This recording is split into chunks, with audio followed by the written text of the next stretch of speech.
learning more about the decision to suddenly halt a controversial border security project. Construction at Big Bend National Park has been met with widespread pushback from both sides of the aisle from the very beginning. Environmental activists have protested, and some lawmakers argue the project will cause irreversible ecological damage to the area. Senior border correspondent Allie Bradley is live from Big Bend National Park. So, Allie, what happens now? Yeah, hey, Nicole. So right now, CBP Commissioner Rodney Scott is actually on the ground in the Big Bend sector. This as that border security construction here in the park resumes or has continued to be paused amid that growing bipartisan pushback over the project. Now, the commissioner is currently speaking with stakeholders and law enforcement. He's evaluating the rugged West Texas terrain firsthand, looking at how to secure the border while also protecting the park's natural beauty.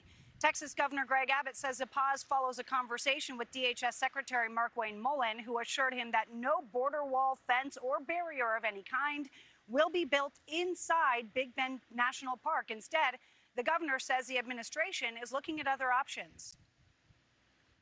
I spoke with the Secretary of Homeland Security, and he committed to me that they will not be building a wall or a fence in Big Bend National Park.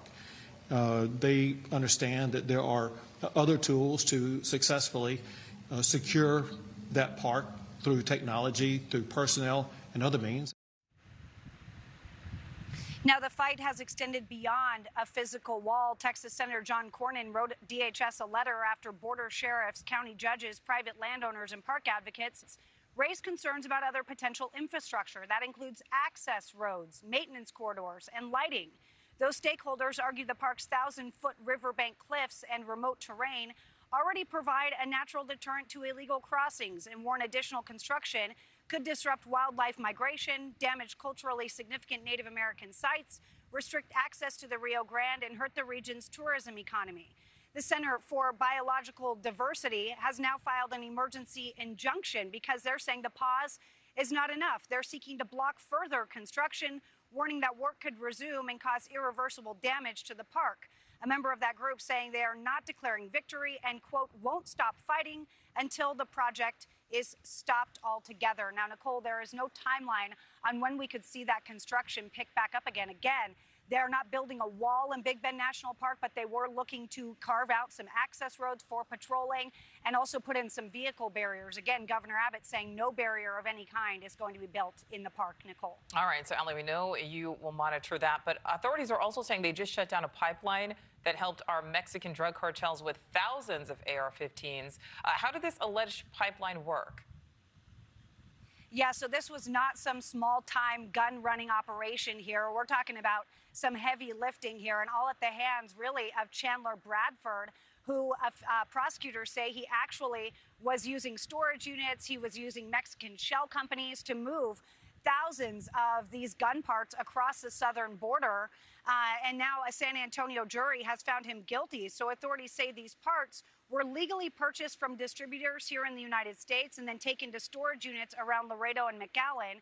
From there, drivers connected to a Mexican buyer who would pick them up and move them across the border. Prosecutors say the parts were enough to build more than 5,700 AR-15 rifles, many with shorter barrels that cartels prefer because they're easier to maneuver in vehicles and gunfights. All the while, Chandler Bradford knew that drug cartels were using these guns to secure their territory and the routes that they use to push drugs into the United States, including dangerous drugs like fentanyl, which have caused the death, destruction, and despair of millions of Americans. But Chandler Bradford didn't care. He didn't care about any of that. Like the cartels, he only cared about the millions of dollars he was making from this illegal enterprise. And the investigation isn't over either. Two other defendants on your screen here are still at large: Julio Cesar Gomez Mendoza and Octavio Quiroga Trevino. Prosecutors say Gomez Mendoza was working with Bradford from Monterrey, Mexico, and prosecutors warn that anyone supporting the cartels that have been designated as a foreign terrorist organization, they too could face terrorism-related charges. Nicole. All right, Allie Bradley, live for us there at Big Bend National Park. Thank you. Thank you for watching. Subscribe below and download our NewsNation app right now on your phone, and you will get fact-based, unbiased news for all Americans.